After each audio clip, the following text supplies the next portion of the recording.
Imagine waking up every single day and realizing that your entire internal world, your memories, your gut instincts, the people you trust, is being carefully curated by an unseen algorithm. That is the suffocating reality for Juliet in the second episode of Silo Season 3 titled It's All Good. The irony is thick enough to cut with a knife because, as we quickly learn, absolutely nothing about this situation is good.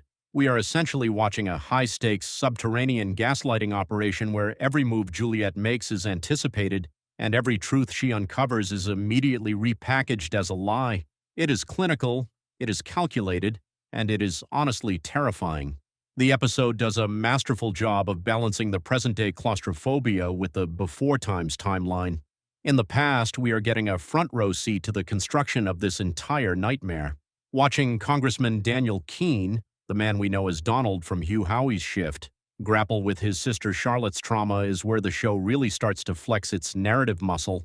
The scenes with Dr. Viktor Krunkovich are particularly chilling because they dismantle the idea of objective truth. He explains that memories are just neural pathways that can be bridged or cut, and that they simply use stories to rewrite a person's history. When he says storytelling is our only real superpower, he isn't waxing poetic. He is explaining the mechanism of control. It's a sobering realization that the silo's reliance on relics and artifacts isn't just nostalgia, it's a diagnostic tool, a way to map how deep the conditioning has sunk in. The fact that the show retroactively makes things like that old Duck Pez dispenser feel like a vital piece of the puzzle is just brilliant screenwriting. Back in the present, Juliet is walking a razor's edge. She is being shadowed by her security detail, Jerry, and monitored by Camille, who is acting as the enforcer for an algorithm that has clearly decided Juliet is a variable that needs to be managed rather than erased, at least for the time being. The scene where she shakes Jerry in the marketplace is a genuine highlight. Watching her use the crowd's adoration against her own guard, creating a chaotic diversion just to meet with the raiders, is the first time we've seen the old tactical Juliet spark back to life. It's not just a lucky break, it's instinct. When she finally sits down with Patrick and the others and the conversation shifts to the pill she's being forced to take, the weight of her reality truly hits. She isn't just a sheriff or a mechanic anymore, she is a prisoner in her own skull. The interplay between the two timelines also comes to a head through Helen Drew.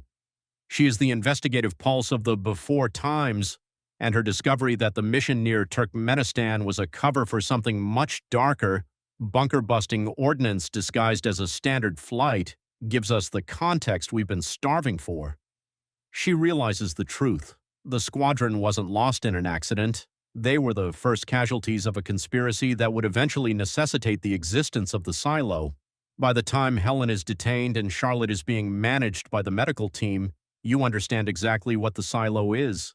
It isn't a sanctuary. It is a containment facility built on the corpses of people who ask the wrong questions. Then we have the final act, which lands with a thud of dread. The discovery that the helmet Juliet wore in the previous season, the one marked 17, doesn't match the standard issue helmets of 18 is the kind of detail that makes you want to go back and rewatch every frame. And seeing Kat Billings, the sheriff's own wife, acting as the lookout for the raiders, that is going to cause some serious friction in the coming episodes. But the final shot of the episode, those drums of vitamin D being hauled up the stairs, is the ultimate gut punch. It's not nutrition, it's not health. It's just another layer of the cage, and the residents are the ones hauling the bars up the steps themselves. This is no longer a slow burn. The show has fully committed to the horror of this existence, and I genuinely cannot wait to see how the house of cards starts to fall. What do you mean? I'm here, right? So yeah, what?